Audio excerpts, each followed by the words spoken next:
Buhari government will deliver on the change promised. We will make this country great. Today, at the colloquium in honor of one of the party's leaders and former governor of Lagos State, Senator Bola Tinubu, the president, Muhammadu Buhari, is optimistic that Nigeria can be food sufficient without looking to import within the next 1 year. Our policy is simple. We will produce what we eat. Well, the president may think that the policies are simple, but does it really come out as simple as it is? Because in 1 year, it doesn't look simple. Well, let me go to Honorable Namdas, the spokesperson of the of the House of Representatives, the lower chamber of the National Assembly, who's been talking to us of the state of the budget. Your party has made huge promises, some of which, let me quickly show you, that you've made to the nation during the campaigns. You've said that young people under 30 and the unemployed will get welfare payment, senior citizens over 70 years of age, and the disabled and armed forces veterans will also get welfare payments, free daily school meal for all children attending primary school, 3 million new jobs a year, guaranteed free education, employ at least an extra 100,000 police officers, provide interest-free loans for university technical school students who meet the required entry qualifications. The president says these policies are simple, but practically, are they that simple? Honorable Nandas, talk to us. When should Nigerians be expecting? Because the budget should be the driver of some of these policies. Yes, I think these issues can be tackled.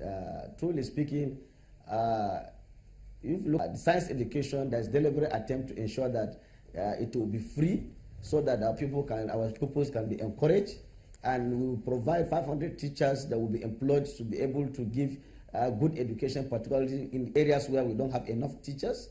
And you have even seen some state governments are even giving free meals to some of their schools, not even at the federal level. Honorable Namdas, system is working. Honorable Namdas, we'll be asking the question: yes, how realistic are these policies? Yes. Because the reality is that even some of the states who did this, they cannot continue to provide some of these schemes as we speak.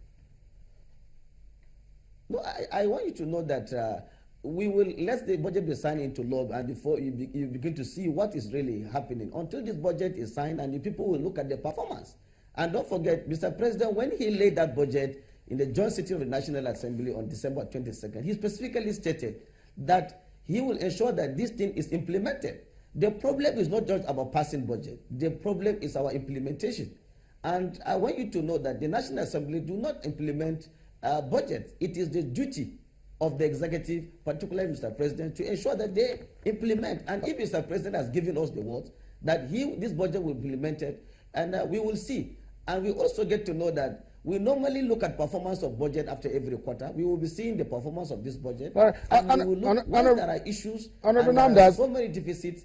There is a law that allows Mr. President just a to moment. also bring just a moment. Budget. Just a moment. Very necessary. Just a moment. Let the policy expert here. Mr. President, some benefit of the doubt. Quickly, let the policy expert. Sorry that I bumped into your comment there. Let the expert on policy talk to us about.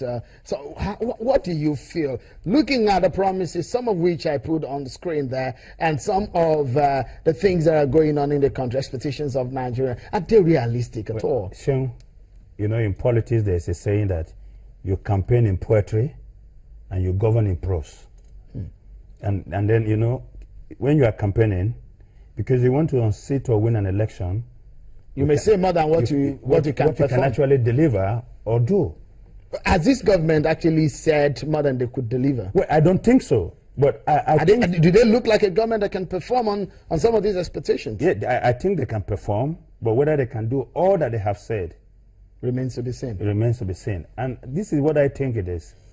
Now, we're talking about welfare for the elderly people. We're talking about welfare packages for students.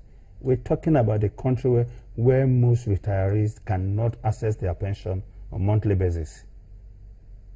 And I think it is even much, much better to give them their pension. You understand? Yeah, you can go about feeding schools, but how many schools are you going to feed? Are you feeding only federal government schools or private schools, also inclusive?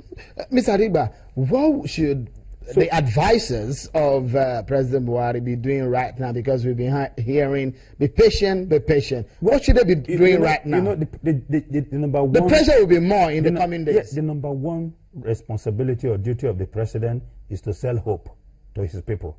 And I think that's what he's doing by saying, be patient with me. I feel your pains. I know the things you are going through.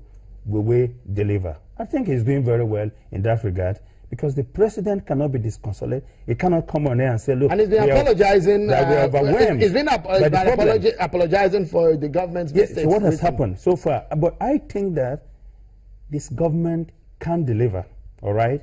Now, they've had some problems, given the situation of the economy that they have found themselves. But I think what the government needs to do is to look, we made 15 or 16 promises. It is time to prioritize and do something. And what I would suggest to this government, other than security, this government should work on looking at public infrastructure, create jobs. Because when you inflate this sector, they have the tendency to bring in workers to work with them. This government should look at our energy, source of energy. The common barber, the corner shop there, needs electricity. They promised 10,000 megawatts at the end of 4 years. Yes, And unfortunately, we have to leave it at that. Thank you so much, Honorable Namdas, for talking to us. Always a pleasure hosting you on the program, and I expect that in very soon you will have cause to come back on the program to talk to us. Thank you so much. My regards to you and your colleagues. Mr. Adigba, thanks so much for coming on the program. Yes. Well, for you that have been watching and throwing your comments at us, many thanks for being such a great company as usual. On behalf of the team here at the Channels Television headquarters in Lagos, Shinwa Kimala is my name, and bye for now.